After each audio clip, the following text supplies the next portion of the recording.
ನೀವೀಗ ಕೇಳುತ್ತಿದ್ದೀರಾ ಮಾಹಿತಿ ಖಜಾನೆಯ ಕಾರ್ಯಕ್ರಮಗಳನ್ನು. ಪ್ರತಿ ಮಂಗಳವಾರ ಹಾಗೂ ಶನಿವಾರಗಳಂದು ಆಲಿಸಿ ಸಾಹಿತ್ಯ ಕಣಜ. ಈ ಮಾಲಿಕೆಯಲ್ಲಿ ಹಲವು ಕಾದಂಬರಿಗಳು ಹಾಗೂ ಕಥೆಗಳನ್ನು ಪ್ರಸಾರ ಮಾಡುತ್ತೇವೆ. ಕೇಳಿ ಸಾಹಿತ್ಯ ಕಣಜ, ಸಾಹಿತ್ಯ ಕಣಜ, ಸಾಹಿತ್ಯ ಕಣಜ, ಸಾಹಿತ್ಯ ಕಣಜ, ಸಾಹಿತ್ಯ ಕಣಜ, ಸಾಹಿತ್ಯ ಕಣಜ. ನೀವು ಕೇಳಿ, ನಿಮ್ಮವರೆಗೂ ಕೇಳಿಸಿ.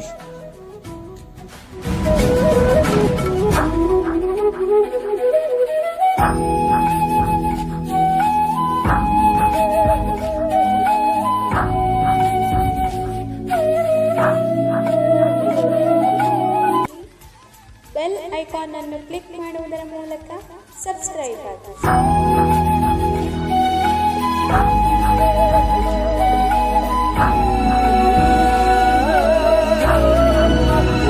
ಚಿಗುರಿದ ಕನಸು. ಅವಳು ಮಹಿಳಾ ಸಭೆಯನ್ನು ಸೇರದೆ ಬೇಸರದ ನೆಪ ಹೇಳಿ ತನ್ನ ಮನೆಗೆ ಹೊರಟು ಹೋದಳು. ಶಂಕರ ತಾನು ಪಾರಾದೆ ಎಂದು ತಿಳಿದ. ತನ್ನ ಕಾಗದದ ಪ್ರತಿಫಲವೇನೆಂದು ಅವನಿಗೆ ತಿಳಿಯದು. ಆ ದಿನ ಸರಿಯಿತು. ಮರುದಿನ ಬಂದಿತು. ವರಲಕ್ಷ್ಮಿ ಮನೆಗೆ ಬರಲಿಲ್ಲ. ಹಾಗೆ 2-3 ದಿನಗಳು ಸರಿದರೂ ವರಲಕ್ಷ್ಮಿ ಕಾಣೆ. ಒಮ್ಮೆಗೆ ಶಂಕರನ ಆಶಾಭಂಗವಾದಂತಾಯಿತು. ಒಂದು ದಿನ ಅಶೋಕ ರಸ್ತೆಯ ವರ್ತುಲವೊಂದರ ಬಳಿ ಆಸನದಲ್ಲಿ ಕುಳಿತಿದ್ದ ಉದಾಸೀನನಾಗಿ ಶಿವಸಮುದ್ರದ ಯೋಚನೆಯನ್ನು ನೆನೆಯುತ್ತಿರುವಾಗಲೇ ಆಕೆಯ ಚಿಂತೆಯು ಅವನನ್ನು ಬಾಧಿಸುತ್ತಿತ್ತು. ತಿರುಗಿ ವರಲಕ್ಷ್ಮಿಗೆ ಮುಖವನ್ನು ತೋರಿಸಲಾರೆ ಎಂದನಿಸುತ್ತಿತ್ತು. ಸೀತಾರಾಮ ಬಂದಿದ್ದರೆ ಬೇಗನೆ ಊರು ಬಿಡಬಹುದಿತ್ತು, ಈ ಪ್ರಸಂಗವನ್ನು ಮರೆಯಬಹುದಿತ್ತು ಎಂದು ಎನಿಸುತ್ತಿರುವಾಗಲೇ ಒಬ್ಬ ಬಾಲಕನು ಅವನ ಬಳಿಗೆ ಬಂದು ನಿಂತ. ಕಿರಿಯ, 18 ವಯಸ್ಸಾಗಿರಬಹುದು. ಎಲ್ಲೋ ಅವನನ್ನು ಕಂಡ ನೆನಪು, ಎಲ್ಲೆಂದು ನೆನಪಾಗದು.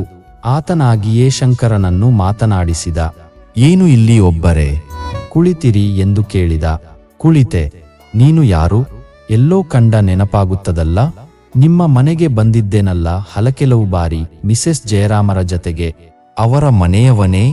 ಮನೆಯವನಲ್ಲ, ಅಲ್ಲಿಯ ಕೆಲಸದವನು. ಹಾಗೋ ಎಂದು ಸಂಭಾಷಣೆ ಮುಗಿಸಿದ.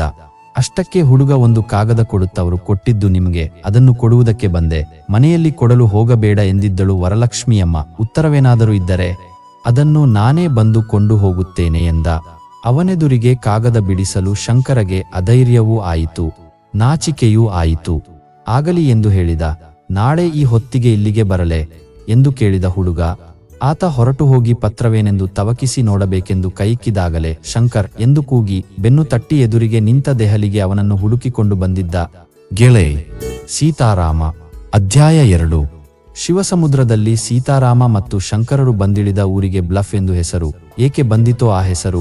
ಬ್ಲಫ್ ಎಂದರೆ ಬಡಾಯಿ. ತನ್ನದೇ ಆದ ಸೌಂದರ್ಯದಿಂದ ಹೆಚ್ಚಳದಿಂದ ಮೆರೆಯಬಲ್ಲ ಆ ಊರಿಗೆ ಬಡಾಯಿ ಕೊಚ್ಚಬೇಕಾದ ಅವಶ್ಯವಿಲ್ಲ. ಬೆಟ್ಟಗಳ ಎಡೆಯಿಂದ ಹರಿದು ಬರುವ ಕಾವೇರಿ ನದಿಯು ಅಲ್ಲಿ ಕಣಿವೆಯ ಆಳಕ್ಕೆ ಧುಮುಕುವ ನೋಟಬಲು ಸುಂದರವಾದದ್ದು. ಬಡಾಯಿಯೇನೂ ಅಲ್ಲ. ಆ ನಾಡು ಚೆಲುವಿನ ಸ್ವಪ್ನದಂತೆ ಕಾಣಿಸುತ್ತದೆ. ಈ ಜಲಪಾತಕ್ಕೆ ಸಮೀಪವಾಗಿ ಒಂದು ಶುಚಿಯಾದ ಸುಂದರವಾದ ವಿದ್ಯುತ್ ಉತ್ಪನ್ನ ಕೇಂದ್ರ ಬೆಳೆದಿದೆ. ಕೇಂದ್ರದ ಮನೆಯೊಂದರಲ್ಲಿ ಅವರಿಬ್ಬರೂ ವಾಸವಾಗಿದ್ದಾರೆ. ನಿಯತ ವೇಳೆಗಳಲ್ಲಿ ಅಲ್ಲಿನ ಶಕ್ತಿ ಉತ್ಪನ್ನ ಮಾಡುವ ತಾಣಕ್ಕೆ ಹೋಗಿ ಅನುಭವ ಪಡೆದು ಬರುತ್ತಾರೆ. ದಿನಕ್ಕೆ 4 ತಾಸು ವಿರಾಮವಿರುತ್ತದೆ. ಬೆಳಗಿನ ವಿರಾಮವನ್ನು ಊರಲ್ಲಿ ಕಳೆದರೆ ಸಂಜೆಯ ವೇಳೆಯನ್ನೆಲ್ಲ ಜಲಪಾತದ ಬಳಿಗೆ ಹೋಗಿ ಅದರ ಚೆಲುವನ್ನು ಕಾಣುವುದರಲ್ಲಿ ಕಳೆಯುತ್ತಿರುತ್ತಾರೆ. ದಿನದ ಕೆಲಸದಲ್ಲಿ ತಾವು ಕಲಿತುಕೊಂಡ ವಿದ್ಯೆಗಾಗಿ ಹೆಮ್ಮೆ ಪಡುತ್ತಾರೆ. ಸಂಜೆ ವಿಹಾರಕ್ಕೆ ಹೋದಾಗ ಆ ಸುಂದರ ಶಾಂತ ಆವರಣದಲ್ಲಿ ಅಂತರ್ಮುಖಿಗಳಾಗುವುದುಂಟು. ಅಂತ ತಾವು ಒಂದರಲ್ಲಿ ತಾವು ಬದುಕಿದ್ದು ಬಾಳನ್ನು ಕಳೆಯುವ ಆಸೆಯಾಗುತ್ತದೆ. ಆ ಊರಿನ ಹವೆ ಹಿತವಾದ ಉಷ್ಣವುಳ್ಳದ್ದು. ಕಾಶಿ ದೇಹಲಿಗಳ ಬಿಸಿಲು ಬೇಗೆಗಳಿಲ್ಲ.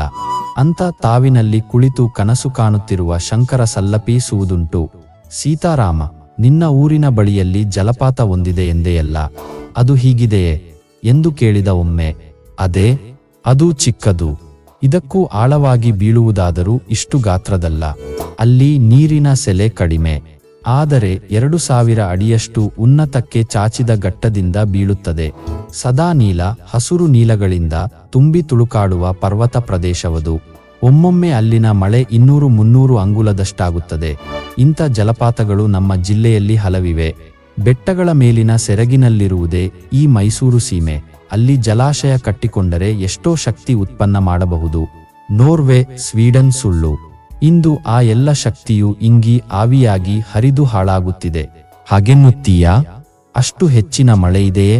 ಹಾಗಿದ್ದರೆ ಆ ಪ್ರದೇಶ ಅತ್ಯಂತ ಮನೋಹರವಾಗಿ ಕಾಣಿಸಬೇಕು. ಆ ಕಣ್ಣಿನ ಸೊಗಸಷ್ಟೇ ನಮಗೆ, ನೀರಿನ ಉಪಯೋಗವಿಲ್ಲ. ಒಂದು ನೀರ್ಕಟ್ಟೆ ಇಲ್ಲ, ಕಾಲುವೆ ಇಲ್ಲ, ಜಲಶಕ್ತಿಯ ಕೇಂದ್ರವಿಲ್ಲ. ಸಂಪತ್ತಿದ್ದೂ ವ್ಯರ್ಥವಾಗಿದೆ. ಜನ ಬಡವರಾಗಿಯೇ ಉಳಿದಿದ್ದಾರೆ. ನನ್ನಂತಾವ್ ನಾಳೆ ಕೆಲಸ ಗಳಿಸಬೇಕಾದರೆ ಯಾವ ಯಾವ ಊರಿಗೆ ಹೋಗಿ ಬಾಳಬೇಕು? ನಿಜ, ಇಂಥ ಕೆಲಸವನ್ನು ಲಕ್ಷಾವಧಿ ಹಣ ವ್ಯಯಿಸಿ ಮಾಡಬೇಕಾದುದು. ಸರಕಾರ ಮನಸ್ಸು ಮಾಡಿದರೆ ಆಗುವ ಕೆಲಸವೇ ಹೊರತು ಬಡ ಜನಗಳ ಕೈನಿಲುಕಿನದಲ್ಲ. ಆದರೂ ನನಗನಿಸುತ್ತದೆ ಎಷ್ಟೋ ಚಿಕ್ಕ ಪುಟ್ಟ ಜಲಪಾತಗಳ ಲಾಭ ಪಡೆಯಬಹುದು ನಾವೆಂದು. ದಾರಿಯ ದೀಪ, ಮನೆಯ ದೀಪ ಉರಿಸುವುದು ಮುಖ್ಯ ಕೆಲಸವಲ್ಲ. ಜಲಶಕ್ತಿಯನ್ನು ಬೆಳೆಸಿ ಸಣ್ಣ ದೊಡ್ಡ ಕೈಗಾರಿಕೆಗಳನ್ನು ತೊಡಗಿ ನಮ್ಮ ಸಂಪತ್ತನ್ನು ಬೆಳೆಯಿಸಬೇಕಾದದ್ದು ಹೆಚ್ಚಿನ ಕೆಲಸ. ನಿಜ, ಅದೆಲ್ಲ ಸಮನಾದ ವಿಚಾರವೇ. ಆದರೆ ಅಷ್ಟು ಹಣ ನನ್ನಲ್ಲಿದೆಯೇ, ನಿನ್ನಲ್ಲಿದೆಯೇ? ನಾವು ಚಾಕರಿ ಕೊಡಿ ಎಂದು ಭಿಕ್ಷೆ ಬೇಡುವುದಕ್ಕೆ ಸಿದ್ಧರಾದವರು ಈಗ ಕಲಿತ ವಿದ್ಯೆಯಿಂದಲೇ ಉದ್ಯೋಗ ದೊರೆಯದೆ ಹೋದರೆ ಗುಮಾಸ್ತಿಕೆಯನ್ನಾದರೂ ಮಾಡಿ ಬಾಳಬೇಕಾದವರು. ಈ ಕೊನೆಯ ಮಾತು ಶಂಕರನ ಮನಸ್ಸಿಗೆ ತುಂಬ ಅಸಮಾಧಾನವನ್ನುಂಟು ಮಾಡಿತು. ತನ್ನಂತಿರುವ ಹಲವಾರು ಜನ ಕಾಲೇಜುಗಳಿಂದ ಹೊರಬೀಳುತ್ತಾರೆ, ನೌಕರಿಯನ್ನು ಹಂಬಲಿಸುತ್ತಾರೆ. ನೌಕರಿ ಎಂದರೆ ಯಾವ ಯಾವ ಊರಿಗೋ ಸುತ್ತಾಡಬೇಕು, ಯಾರ ಹಿಂದೆಯೋ ಅಲೆದಾಡಬೇಕು, ನಿಶ್ಚಿತ ನೆಲೆಯಿಲ್ಲದ ಮುಸಾಫಿರರಾಗಬೇಕು. ತನ್ನ ತಂದೆಯನ್ನು ಕಾಣಬಾರದೆ, ಮುತ್ತಜ್ಜ ಹುಟ್ಟಿದ್ದು ಎಲ್ಲಿ, ಅಜ್ಜ ಬಾಳಿದ್ದು ಎಲ್ಲೋ, ತಂದೆಯ ಜನನ ಎಲ್ಲೋ, ತನ್ನದು ಇನ್ನೆಲ್ಲೋ. ನೌಕರಿಯ ಹಂಗಿಗಾಗಿ ನೆಲದ ಹಂಗು ತೊರೆದವರು ತಾವು. ನೆಲ ಕೊಡುವ ಸುಖವನ್ನು ಸವಿಯುವುದಕ್ಕಿಲ್ಲ. ತಾವು ಕುಳಿತ ಇದೇ ತಾವಿನ ಮಗ್ಗುಲಲ್ಲಿ ಬೆಳಕವಾಡಿ ಹಳ್ಳಿ ಇದೆ. ಎಷ್ಟು ಜನ ಅಲ್ಲಿ ಬದುಕಿಲ್ಲ, ತಮ್ಮ ನೆಲವನ್ನು ನೆಚ್ಚಿ ಬದುಕುತ್ತಲಿಲ್ಲ. ಬಡತನವಾದರೂ ಪರಾಶ್ರಯದ ಹಂಗಿನಲ್ಲಿ ಬಾಳುವೆ ಮಾಡುತ್ತಲಿಲ್ಲ. ಯಾವುದೋ ಒಂದು ಬಗೆಯ ಆತ್ಮತೃಪ್ತಿ ಅವರ ಮುಖದಲ್ಲಿ ಕಾಣಿಸುವಂತೆ ತನ್ನ ತಂದೆಯ ಮುಖದ ಮೇಲೆ ಕಾಣಿಸುತ್ತಿದೆಯೇ? ಎಷ್ಟು ಸುಲಭದಲ್ಲಿ ಮುಂಬಯಿ ಬಿಟ್ಟು ದಿಲ್ಲಿಗೆ ಬಂದರು, ಸಂಸಾರವನ್ನು ಕಟ್ಟಿಕೊಂಡೇ ಬಂದರು. ಮರಾಠಿ ಬಿಟ್ಟು ಹಿಂದೂಸ್ತಾನಿ ಕಲಿತರು. ನೌಕರಿಯ ಲಾಲಸೆಯಿಂದ ಎಷ್ಟು ಜನರ ಬೆನ್ನ ಹಿಂದೆ ಸುತ್ತಲಿಲ್ಲ, ಆಶ್ರಯ ಮಾಡಲಿಲ್ಲ. ಈಗಂತೂ ಉಪಕಾರ್ಯದರ್ಶಿಯಂತ ದೊಡ್ಡ ಹುದ್ದೆ ಗಳಿಸಿದ್ದಾರೆ. ಆದರೂ ತೃಪ್ತಿ ದೊರೆತಂತಿಲ್ಲ. ತನಗಿಂತ ಕಡಿಮೆ ಸರ್ವಿಸಾದ ಇಂಥವ ಮೇಲೆ ಕುಳಿತಿದ್ದಾನೆ ಎನ್ನುವ ಗೊಣಗುಟ್ಟುವಿಕೆ ಇದ್ದೇ ಇದೆ.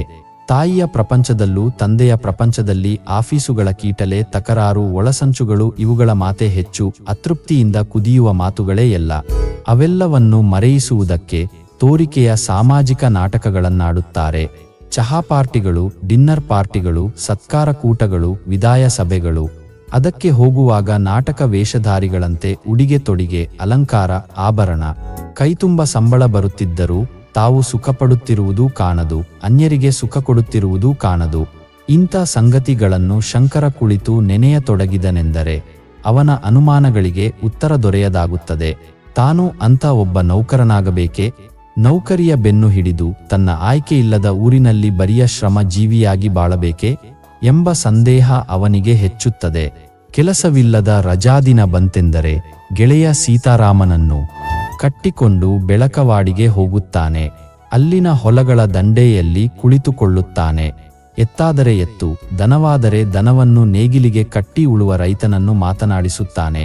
ಮಳೆ ಬೆಳೆಗಳನ್ನು ಕುರಿತು ಚರ್ಚಿಸುತ್ತಾನೆ.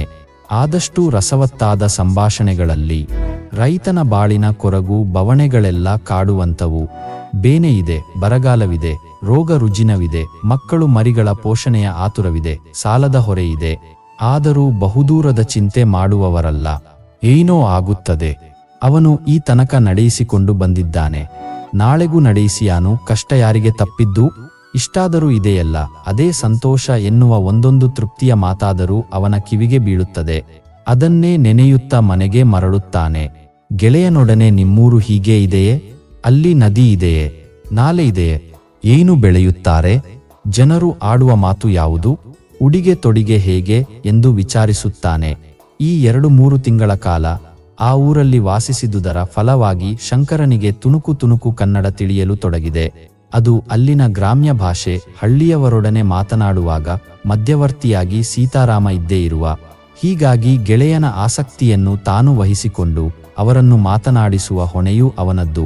ಆಗ ಎಷ್ಟೋ ಬಾರಿ ಸೀತಾರಾಮನಿಗೆ ಗೆಳೆಯನ ಮಂಕು ಎಲ್ಲಿಗೆಲ್ಲ ಹರಿಯುತ್ತದೆ, ಏತಕ್ಕೆ ಹರಿಯುತ್ತದೆ ಎಂದು ವಿಸ್ಮಯವಾಗುವುದುಂಟು.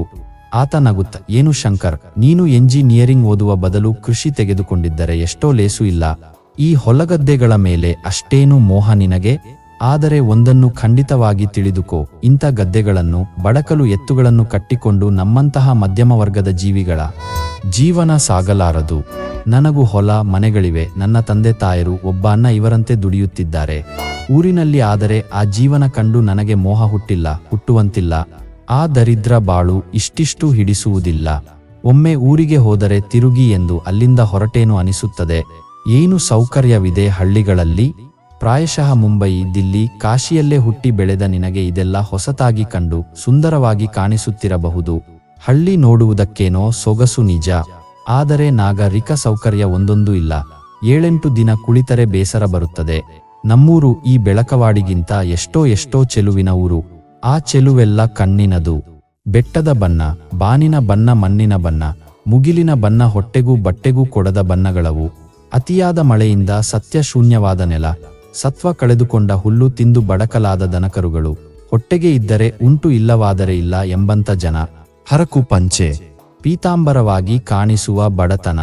6 ತಿಂಗಳ ಕಾಲ ಕೆಲಸ ಮಾಡಿದರೆ 6 ತಿಂಗಳು ಜ್ವರದಿಂದ ಮಲಗಬೇಕಾದ ಹವೆ.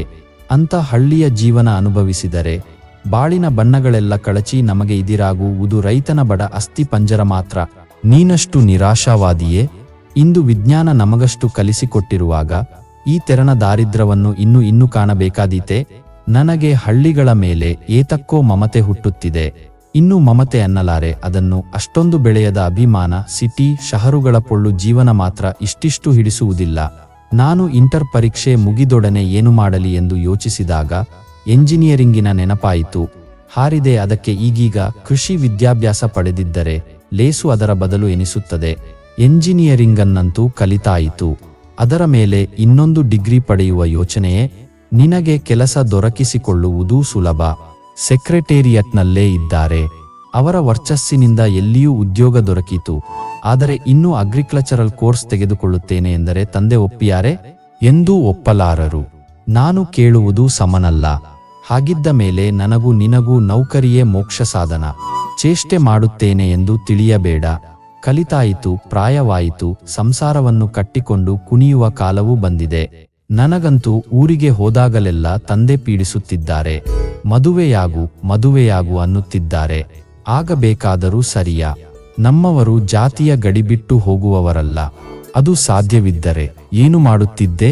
ಕಾಶಿಯಲ್ಲೇ ನನ್ನ ಸ್ವಯಂವರ ನಡೆಯುತ್ತಿತ್ತೋ ಏನೋ. ಆದರೆ ಕಾಲೇಜು ಜೀವನದಲ್ಲಿ ಶೃಂಗಾರ ವಿಲಾಸ ಬರಿಯ ನಾಟಕವೆಂದು ಗೊತ್ತು. ಮದುವೆಯಾಗುವ ಕಣೈಗಾಗಿ ಮನೆಯ ಕಟ್ಟುಪಾಡು ಮುರಿಯುವ ಶಕ್ತಿ ನನಗೆ ಇಲ್ಲ. ನಾಳೆ ನನಗೆ ಜೋತು ಬೀಳುವವಳು ಯಾವಳಾದರೂ ಒಬ್ಬ ಹಳ್ಳಿಯ ಹುಡುಗಿ ಎಂಬುದನ್ನು ಬಲ್ಲೆ. ಆದರೆ ಅದರಿಂದ ಒಂದು ಲಾಭವೇನೋ ಇದೆ. ಗಂಡ ಹೋದಲ್ಲಿಗೆ ಬರುತ್ತಾಳೆ, ಬಂದದ್ದನ್ನು ಅನುಭವಿಸುತ್ತಾಳೆ. ನನಗೆ ಆ ಕಷ್ಟ ಬರಲಾರದು. ಯಾವ ಕಷ್ಟ? ನಿನ್ನಂತವರಿಗೆ ಬರಬಹುದಾದ ಕಷ್ಟ. ಒಂದು ನಿಮಿಷ ಸೀತಾರಾಮ ಸುಮ್ಮನೆ ಕುಳಿತ. ಅನಂತರ ಗೆಳೆಯನ ಮುಖ ನೋಡುತ್ತಾ ಮೆಲುನಗೆಯಿಂದ ಹೇಳತೊಡಗಿದ, ನಿಮ್ಮ ಮನೆಯಲ್ಲಿ 4 ದಿನ ಇದ್ದಾಗ ಉಂಟಾದ ಅಲ್ಪಾನುಭವದಿಂದ ಹೇಳುತ್ತಿದ್ದೇನೆ. ತಪ್ಪಿದ್ದರೆ ಕ್ಷಮಿಸು. ಹೇಳು, ತಪ್ಪೇನು? ನಿಮ್ಮ ಮನೆಯವರೆಲ್ಲ ಮೇಲೂ ಅಂತಸ್ತಿನ ಜನರು. ಅಲ್ಲಿಗೆ ಬಂದು ಹೋಗುವವರು ಅಂತವರೇ. ಪದವಿಯುಳ್ಳವರು, ವಿದ್ಯೆಯುಳ್ಳವರು, ಹಣವುಳ್ಳವರು. ನಿನ್ನ ಪಾಲಿಗೆ ಬರುವ ಕನ್ಯಾ ಅಂತ ಸಮಾಜದಿಂದಲೇ ಬರಬೇಕೆಂಬುದು ನಿರ್ವಿವಾದ. ನಗರದಲ್ಲೇ ಹುಟ್ಟಿ, ನಗರದಲ್ಲೇ ಬೆಳೆದು, ಅಲ್ಲಿಯೇ ವಿದ್ಯಾಭ್ಯಾಸ ಪಡೆದು ಬೆಡಗುಗಾತಿಯಾದ ದೊರೆಸಾನಿಯೊಬ್ಬಳನ್ನು ನೀನು ಮದುವೆಯಾದರೆ ನಾಳೆ ಅವಳ ಮಾತು ನಡೆಯಬೇಕಾಗುತ್ತದೆ. ನಮ್ಮ ಹಳ್ಳಿಯ ಹುಡುಗಿಯರ ಹಾಗೆ ವಿಧಿಯನ್ನು ನಂಬಿ ಬೆನ್ನ ಹಿಂದೆ ಬರುವ ವ್ಯಕ್ತಿ ಅಂತವಳಾಗಬಲ್ಲವೇ? ಯಾವುದಾದರೂ ಊರಿಗೆ ಹೋದರೆ ನಿನ್ನ ಜತೆಗೆ ಬರುವ ಬದಲು ತವರುಮನೆ ಬಿಟ್ಟು ಕದಲದೆ ಕುಳಿತರು ಕುಳಿತಳೆ. ಊರಿನ ಆಯ್ಕೆಯಲ್ಲಿ ಅವಳಿಗೂ ಪಾಲುಂಟು. ಆಗ ನಿನ್ನ ಉದ್ಯೋಗದ ಆಯ್ಕೆಯಲ್ಲಿ ಅವಳಿಗೂ ಒಂದು ಅಧಿಕಾರ ಬರುತ್ತದೆ. ನಿನ್ನ ತಂದೆ ತಾಯಿಗಳ ಉಪದೇಶದೊಡನೆ ನಿನ್ನ ನಾಳಿನ ಹೆಂಡತಿಯ ಉಪದೇಶವನ್ನು ನೀನು ಕೇಳುವುದು ಅನಿವಾರ್ಯವಾಗುತ್ತದೆ. ಶಂಕರ ಈ ಉಪನ್ಯಾಸವನ್ನು ಕೇಳುತ್ತಲೇ ಇದ್ದ. ಗೆಳೆಯನ ಒಂದೊಂದು ಮಾತು ಮಾರ್ಮಿಕವಾಗಿ ಮನವನ್ನು ನಾಟುತ್ತಲಿತ್ತು. ಅವನ ಪರಿಶೀಲನೆ, ತೀರ್ಮಾನಗಳೆರಡನ್ನು ಕೇಳಿದ ಬಳಿಕ ತನ್ನಲ್ಲಿ ಹೊಸತಾಗಿ ಬೇರೂರಿದ ಆಸೆಗೂ ತನ್ನ ಭಾವಿ ಪತ್ನಿಗೂ ಮೇಳ ಕಾಣಿಸಲಿಲ್ಲ. ಈ ಭಾವಿ ಮಡದಿಯ ವಿಚಾರದಲ್ಲಿ ಸೀತಾರಾಮ ಅಜ್ಞಾನಿ. ಆದರೆ ಅವಳ ಕುಲಗೋತ್ರ ಹೇಳುವುದರಲ್ಲಿ ಭವಿಷ್ಯವಾದಿಯಂತೆ ಸ್ಪಷ್ಟ ತೀರ್ಮಾನ ನುಡಿದು ಬಿಟ್ಟಿದ್ದಾನೆ. ಕಾವೇರಿ ನದಿ ದಂಡೆಯ ಮೇಲೆ ಕುಳಿತು ಸೃಷ್ಟಿ ಸೌಂದರ್ಯದಲ್ಲಿ ತೇಲುತ್ತಿರುವಾಗ ಶಂಕರನ ಚಿದಾಕಾಶದಲ್ಲಿ ವರಲಕ್ಷ್ಮಿಯು ಹಲವು ಬಾರಿ ಮಿಂಚಿ ಹೋಗಿದ್ದಾಳೆ. ದಿಲ್ಲಿಯಿಂದ ಬಂದ ಬಳಿಕ 4 ಪತ್ರಗಳು ಬಂದಿವೆ. ಅನುಮಾನಿಸಿ ಪತ್ರವ್ಯವಹಾರ ತೊಡಗಿದ್ದವ ಶಂಕರ ಅಳುಕುದೋರದೆ ಅವನ ಆಸೆಯ ಗಿಡಕ್ಕೆ ನೀರೆರೆಯುವನೆಂಬ ಭರವಸೆ ಕೊಟ್ಟವಳು ಅವಳು. ಅಲ್ಲಿಂದ ಆತ ಬರಿಯ 4 ದಿನಗಳನ್ನು ಮಾತ್ರ ದಿಲ್ಲಿಯಲ್ಲಿ ಕಳೆದುದು. ಅಷ್ಟಕ್ಕೆ ಸೀತಾರಾಮ ಬಂದು ಕೂಡಿದ. ಇದ್ದ ವಿರಾಮದಲ್ಲಿ ಅವನಿಗೆ ದೆಹಲಿಯನ್ನು ತೋರಿಸುವ ಕೆಲಸ ಮಾಡಬೇಕಾಯಿತು. ಹೀಗಾಗಿ ವಿರಾಮದಲ್ಲಿ ವರಲಕ್ಷ್ಮಿಯೊಡನೆ ತಮ್ಮ ಭವಿಷ್ಯವನ್ನು ತರ್ಕಿಸುವ ಅವಕಾಶ ದೊರಕಲಿಲ್ಲ. ಬಳಿಕ ದಿಲ್ಲಿಯನ್ನು ಬಿಟ್ಟು ಶಿವಸಮುದ್ರಕ್ಕೆ ಬಂದುದಾಯಿತು. ದೂರ ಹೆಚ್ಚಿದಂತೆ ಆಸೆ ಹೆಚ್ಚುತ್ತದೆ, ಪ್ರೇಮ ಉತ್ಕಟವಾಗುತ್ತದೆ. ಬರೆದು ಮನಸ್ಸನ್ನು ಪ್ರಕಟಿಸಬೇಕು. ಬರೆಯಲು ಹವಣಿಸಿದರೆ ಶೃಂಗಾರ ಕಾವ್ಯಕ್ಕೆ ಓಡಲಾರದ ಕೈ ಶಂಕರನದು. ದಿಲ್ಲಿಯ ಹವೆ ಹೇಗಿದೆ? ವರಲಕ್ಷ್ಮಿ, ನಿನ್ನ ತಂಗಿ ತಮ್ಮಂದಿರು ಹೇಗಿದ್ದಾರೆ? ನಾನು ಕೊಟ್ಟ ಕಾದಂಬರಿ ಹೇಗಿತ್ತು ಎಂದು ವಾಸ್ತವಿಕ ಸುಖದುಃಖಗಳ ಪ್ರಶ್ನೆ ಮಾಡುತ್ತಿದ್ದ. ಲಾವಣ್ಯಮಯ ಜೀವನಕ್ಕೆ ಸರಸ ಶೃಂಗಾರದ ಮಾತುಗಳಿಗೆ ಪಳಗಿರಲಿಲ್ಲ ಅವನ ಲೇಖನಿ. ಕಾಶಿಯ ತನ್ನ ಇತರ ಸಹಪಾಠಿಗಳಂತೆ ತುಸು ಧೈರ್ಯವಂತನಾಗಿದ್ದರೆ, ಮನದ ಬಯಕೆಗಳಿಗೆ ಮಾತಿನ ಬಣ್ಣನೆ ಒದಗಿಸಬಲ್ಲವನಾಗಿದ್ದರೆ ಸ್ವಪ್ನ ಮಂದಿರವನ್ನೇ ಆತ ಕಟ್ಟಬಹುದಿತ್ತು. ಇಂಥ ಪತ್ರಗಳು ವರಲಕ್ಷ್ಮಿಯಲ್ಲಿ ಒಲುಮೆಯ ಪ್ರೇರಣೆ ಹುಟ್ಟಿಸದಾದರೂ ಆಕೆ ಇವನಿಗಿಂತ ಎಷ್ಟೋ ವಾಸಿ, ಬೆಡಗು ಬಿನ್ನಾಣ ಬಲ್ಲವಳು. ಪ್ರತ್ಯಕ್ಷ ದರ್ಶನದಲ್ಲಿ ತಡೆದ ನಾಲಿಗೆಗೆ ಲೇಖನಿಯ ಮೂಲಕ ಸ್ವಾತಂತ್ರ್ಯ ಕೊಡಬಲ್ಲಳು. ಶಂಕರನನ್ನೊಲಿಸುವ ಮಾತುಗಳೇ ಅವಳ ಪತ್ರಗಳಲ್ಲಿ ಹೋದ ಮರುದಿನವೇ ಬರುವುದೆಂದಿಗೆ ಎಂದು ಕೇಳಿದ್ದಾಳೆ. ಕ್ಷಣಗಳನ್ನು ದಿನವಾಗಿ ಮಾಡಿದ್ದಾಳೆ, ದಿನವನ್ನು ಯುಗವಾಗಿ ಹೋಲಿಸಿದ್ದಾಳೆ. ಆಸೆಯ ಅರಮನೆ ಕಟ್ಟಿದ್ದಾಳೆ, ನಾಳಿನ ಜೀವನದ ಭವ್ಯ ಕನಸನ್ನು ಹೆಣೆದಿದ್ದಾಳೆ. ಅಂಥ ಬಣ್ಣನೆಯ ಮಾತುಗಳನ್ನೋದಿದ ಶಂಕರನಿಗೂ ಅನಿಸುತ್ತಿತ್ತು ಆಕೆ ಓದಿದ ಸಾಹಿತ್ಯ ಸಾರ್ಥಕವೆಂದು. ಆದರೆ ವರಲಕ್ಷ್ಮಿಯು ಹುಚ್ಚು ಹುಡುಗಿ, ಭಾವನೆ ತುಂಬಿದ್ದರೇನು, ಯೌವನ ಬಲಿತಿದ್ದರೇನು? ಅವರವರ ಮನ ಕುಣಿದಂತೆ ಜಗತ್ತು ಕುಣಿಯುವುದಿಲ್ಲ. ಆಕೆಗೆ ಹೊರಗಿನ ಪ್ರಪಂಚದ ಜ್ಞಾನವಿಲ್ಲ. ಸಂಪ್ರದಾಯಬದ್ಧವಾದ ತಮ್ಮ ಮನೆಯ ಅರಿವೇ ಉಳ್ಳವಳಾಗಿರಲಿಲ್ಲ. ಎಳೆ ಹುಚ್ಚು ಹೊಳೆಗಳನ್ನೆಲ್ಲ ಪತ್ರಗಳಲ್ಲಿ ಹರಿಯಿಸುತ್ತಿದ್ದಳು. ತಾನು ಬಯಸಿದ ಆಸೆಗಳೆಲ್ಲ ಮರುಕ್ಷಣ ಫಲಿಸುವುದೆಂಬ ಆಶಾವಾದಿತ್ಯ ಅವಳದ್ದು. ಆದರೆ ಈ ಆಸೆಯ ಮರಕ್ಕೆ ಅವಳ ತಂದೆ ತಾಯರೇ ಕೊಡಲಿ ಏಟನ್ನು ಕೊಟ್ಟರು. ಒಂದು ದಿನ ಶಂಕರ ಹೊರಟು ಹೋದ 1 ತಿಂಗಳಲ್ಲಿ ಅವರ ಮನೆಗೆ ಕಲ್ಕತ್ತಾಯಿಂದ ನಂಟರ ದಾಳಿಯಾಯಿತು. ಅಲ್ಲಿಂದ ಸುಂದರಿ ನಟೇಶನ್ ಮತ್ತು ಅವರ ಮಗ ರಾಧಾಕೃಷ್ಣ ಎಂಬುವರು ಅಭ್ಯಾಗತರಾಗಿ ಬಂದರು. ಅವರನ್ನು ಸ್ಟೇಷನಿನಲ್ಲಿ ಇದಿರಿಸಿ ಸ್ವಾಗತಿಸಿ ಕರೆದು ತರಲು ವರಲಕ್ಷ್ಮಿಯ ತಂದೆ ತಾಯರು ತಾವೇ ಹೋಗಿದ್ದರು. ಹಾಗೆಲ್ಲ ಚಿಕ್ಕ ಪುಟ್ಟ ವ್ಯಕ್ತಿಗಳನ್ನು ಜಯರಾಮ್ ಆಗಲಿ ಅವರ ಮಡದಿಯಾಗಲಿ ತಾವೇ ಹೋಗಿ ಕರೆದು ತರುವುದು ಅಪೂರ್ವ. ಹಾಗೆ ಮಾಡಿದರೆಂದರೆ ತಮ್ಮ ಸಮಾನ ವರ್ಗದ ಇಲ್ಲವೇ ಮೇಲಂತಸ್ತಿನ ಜನರು ಮನೆಗೆ ಬರುತ್ತಾರೆಂದು ಗೊತ್ತು. ಬಂದ ಅತಿಥಿಗಳನ್ನು ಊಟ ಉಪಚಾರಗಳಿಂದ ಸತ್ಕರಿಸಿದ ರೀತಿಯೂ ಅನ್ಯೂನ್ಯವಾಗಿತ್ತು. ಆ ಸಂಭ್ರಮದಲ್ಲಿ ವಿಶೇಷ ಪಾಲು ನಮ್ಮ ವರಲಕ್ಷ್ಮಿಗಿತ್ತು. ತಾಯಿ ಮಗಳ ವಿಚಾರದಲ್ಲಿ ಆ ಸೀರೆ ಬೇಡ, ಈ ಕುಪ್ಪಸ ಬೇಡ, ಆ ಚಿನ್ನ ಹಾಕು, ಈ ಹೂ ಮುಡಿ ಎಂದು ಆಗಾಗ ಸಲಹೆಗಳನ್ನು ನೀಡುತ್ತಿದ್ದಳು. ಬಂದವರು 3 ದಿನ ಕಾಲ ಮನೆಯಲ್ಲಿದ್ದು ಹೋದರು. ವರಲಕ್ಷ್ಮಿ ಅವರೆಲ್ಲರಿಗೂ ಬಡಿಸಿದ್ದುಂಟು. ಬೆಳ್ಳಿಯ ತಟ್ಟೆ ತಾಲಿಗಳಲ್ಲಿ ಹಾಲು ಹಣ್ಣು ಕೊಟ್ಟುದುಂಟು. ಬಂದ ಹುಡುಗ ರಾಧಾಕೃಷ್ಣನು ಅವಳ ಮುಖವನ್ನು ಮೇಲಿಂದ ಮೇಲೆ ನೋಡಬೇಸಿ ನಕ್ಕುದುಂಟು. ಹೊರಡುವಾಗ ಬರುತ್ತೇನೆ ಎಂದು ಅವಳನ್ನೇ ಉದ್ದೇಶಿಸಿ ಹೇಳಿಯೂ ಹೋದ. ಹೊರಡುವ ಮುಂಚಿನ ದಿನ ರಾತ್ರಿ ಮಿಸೆಸ್ ಜಯರಾಮ್ ಮಗಳನ್ನು ಕರೆದು, ಹುಡುಗ ಚೆನ್ನಾಗಿದ್ದಾನಲ್ಲವೇ? ಈ ವರ್ಷ FCS ಪರೀಕ್ಷೆಗೆ ಕುಳಿತುಕೊಳ್ಳುತ್ತಾನಂತೆ. ಅವನ ತಂದೆ ಕಲ್ಕತ್ತೆಯಲ್ಲಿ ಆಡಿಟರ್ ಜನರಲ್. ಹುಡುಗ ಪ್ರತಿ ಪರೀಕ್ಷೆಯಲ್ಲೂ ರ್ಯಾಂಕ್ ಗಳಿಸಿದವ ಎಂದುದಲ್ಲದೆ ಜಾತಕವಂತೂ ಬಹಳ ಉತ್ತಮವಾಗಿ ಕೊಡುತ್ತದೆ. ನಮ್ಮ ಪೂಜೆ ಅಯ್ಯಂಗಾರರು ಹೇಳಿದರು. ವರಲಕ್ಷ್ಮಿಗೆ ಇದು ಕಟ್ಟಿಟ್ಟ ವರ ಎಂದಂದಳು. ತಾಯಿಯ ಮಾತಿನಿಂದ ತಬ್ಬಿಬ್ಬಾದಳು ವರಲಕ್ಷ್ಮಿ. ಅವಳು ತೇಲುತ್ತಿದ್ದ ಸ್ವಪ್ನ ರಾಜ್ಯವೂ ಬೇರೆಯೇ ಆಗಿತ್ತು. ಮನೆಗೆ ಬಂದ ಯುವಕ ರಾಧಾಕೃಷ್ಣ ನೋಡುವುದಕ್ಕೆ ಚೆನ್ನಾಗಿದ್ದ. ಸುಂದರ ಕಾಯ, ಬೆಳ್ಳಗಿನ ಬಣ್ಣ, ನೀಳವಾದ ಶರೀರ, ಗಂಭೀರವಾದ ಮುಖಮುದ್ರೆ. ಹುಡುಗ ಚೆನ್ನಿಲ್ಲ ಎನ್ನುವ ಮಾತನ್ನು ಯಾರೂ ಆಡುವಂತಿಲ್ಲ. ಆದರೆ ಅವಳಿಗೆ ಇಂಥದೊಂದು ವಿಪತ್ತು ಕಾದಿತ್ತು ಎಂಬ ಊಹೆಯೂ ಆಗಿರಲಿಲ್ಲ. ನೆಪ ತಯಾರಿಸುವುದಕ್ಕೂ ಅವಕಾಶವಿರಲಿಲ್ಲ. ತಾಯಿಯ ಮಾತಿಗೆ ಹಾನೆನ್ನಲಿಲ್ಲ, ಹೂನೆನ್ನಲಿಲ್ಲ. ಅದರಿಂದ ಮಗಳ ಒಪ್ಪುಗೆಯ ಅರ್ಥವನ್ನು ಕಲ್ಪಿಸಿಕೊಂಡಳು ತಾಯಿ. ಮನೆಗೆ ಬಂದ ಅಭ್ಯಾಗತರು ಹೊರಟು ಹೋದರು. ರಾಧಾಕೃಷ್ಣ ತುಂಬ ಸಂತೋಷಗೊಂಡೇ ಹೊರಟು ಹೋಗಿದ್ದ. ಅವರು ಹೋದ ಬಳಿಕ ತಮ್ಮ ಸೆಕ್ರೆಟೇರಿಯಟ್ ಕೆಲಸಕ್ಕೆ ಹೋದರು. ಜಯರಾಮರು ದಿನವೆಲ್ಲ ಮಿಸೆಸ್ ಜಯರಾಮಳು ಆತ್ಮವಿಶ್ವಾಸದಿಂದ ಮಗಳೊಡನೆ ಹೆಚ್ಚಿನ ಮಾತುಕತೆಗಳನ್ನು ನಡೆಸಲಿಲ್ಲ. ಆ ಸಂಜೆ ಮಗಳೊಡನೆ ಪ್ರತಿಮಾದೇವಿಯ ಮನೆಗೆ ಹೋದಳು. ಪ್ರತಿಮೆಯು, ಏನು 3 ದಿವಸಗಳಿಂದ ಕಾಣೆ, ಊರಲ್ಲಿಯೇ ಇರಲಿಲ್ಲವೇ? ಎಲ್ಲಿಗೆ ಹೋಗಿದ್ದೀರಿ ಎಂದು ಕೇಳುತ್ತಲೇ ಮಿಸೆಸ್ ಜಯರಾಮ ಮನೆಗೆ ಬಂದ ಅತಿಥಿಗಳ ಪ್ರಸ್ತಾಪ, ನಂಟುತನದ ಕತೆಗಳನ್ನು ಹೇಳಿದಳು. ವರಲಕ್ಷ್ಮಿ ಅದನ್ನು ಕೇಳಿದೊಡನೆಯೇ ಮುನಿಸುಗೊಂಡು, ಏನಮ್ಮ ಇಲ್ಲದ ಚೇಷ್ಟೆ ಮಾಡುತ್ತೀಯಾ? ನಾನು ಇಷ್ಟು ಬೇಗ ಮದುವೆಯಾಗುವುದಿಲ್ಲ. ನನ್ನ NSC ಆಗಬೇಕು. ಮದುವೆ ಮಾಡಿ ನಿವಾರಿಸಿಕೊಳ್ಳುವುದಕ್ಕೆ ನಾನು ನಿನಗಷ್ಟು ಭಾರವಾಗಿದ್ದೇನೆಯೇ ಎಂದು ಒರಟಾಗಿಯೇ ನುಡಿದಳು. ಪ್ರತಿಮೆ ತಾನು ಸ್ವತಃ ಹೆಚ್ಚು ಕಲಿತವಳಲ್ಲವಾದರೂ ನವಸಮಾಜದಲ್ಲಿ ಹೆಣ್ಣು ಮಕ್ಕಳ ವಿದ್ಯಾಭ್ಯಾಸ BA MA ತನಕವಾದರೂ ಆಗಬೇಕು ಎಂದು ತಿಳಿದವಳು. ಆದುದರಿಂದ ಆಕೆ ಎನ್ರಿ ಮಿಸೆಸ್ ಜಯರಾಮ್ ಹಳ್ಳಿಯವರ ಹಾಗೆ ಅನ್ನುರಲ್ಲ. ಹುಡುಗಿಗೆ ಇಷ್ಟವಿಲ್ಲದೆಯೂ ಲಗ್ನ ಮಾಡುತ್ತೀರಾ? ಅಲ್ಲದೆ ಅವಳು ಇನ್ನೂ ಚಿಕ್ಕವಳು, ಕಲಿಯುವುದರಲ್ಲೂ ಜಾಣೆ, ಕನಿಷ್ಠ ಪಕ್ಷಕ್ಕೆ ಒಂದು ಆದರೂ ಆಗಬೇಡವೇ? ಏಕಿಷ್ಟು ಅವಸರ?